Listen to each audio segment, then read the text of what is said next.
بالسلامة. هذايا حقيقة الرحلة كنا متخوفين منها إلى حد ما.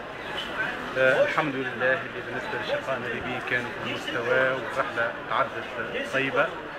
نحب نتوجه بشكر خاص للدكتور زغدود اللي راهن علينا ودعا زملائه وأصر، والحمد لله أنا ما بقيناش معاه شوية، حققنا على الأقل الحد الأدنى. نحب نشكر ثاني الناس اللي ما يعرفوناش الكل وعطوا الثقة فينا ومشوا معانا. الحكاية دي مهمة على خاطر احنا مجموعة نعرفوا بعضنا عن 10 سنين و15 سنة والبعض حتى أكثر، أما بالنسبة للناس اللي ما قابلتناش وما حكتش معانا ورغم ذلك راهنت علينا وجدت وعطت فينا الثقة. الحمد لله اللي إن شاء الله نكونوا على الأقل كنا في جزء معناها في محلها الثقة إن شاء الله. بالنسبة لنا احنا نتوفقوا في المهمة نتاعنا، خاطر أنا مشيت كنت حاسس بالمسؤولية إلى حد ما، لكن تو أنا حاسس بالمسؤولية أكثر.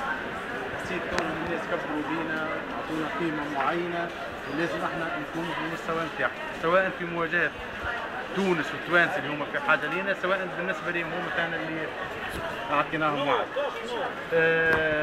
أنا ماذا بيا كل واحد يشارك في السفرة هذه يعمل تقرير كتابي، خاطر ذاك هو اللي يدفع تقرير كتابي يقيم فيه اللي صار، يقيمنا حتى احنا والأداء نتاعنا، ينقد كما يحب، ويقدم بالنسبة للمقترحات نتاعو والتصورات نتاعو للمستقبل كما يحب. وإن شاء الله نتقابلوا يعني في الأيامات القادمة باش نعملوا اجتماع عام ونعملوا تقييم. بارك الله فيكم.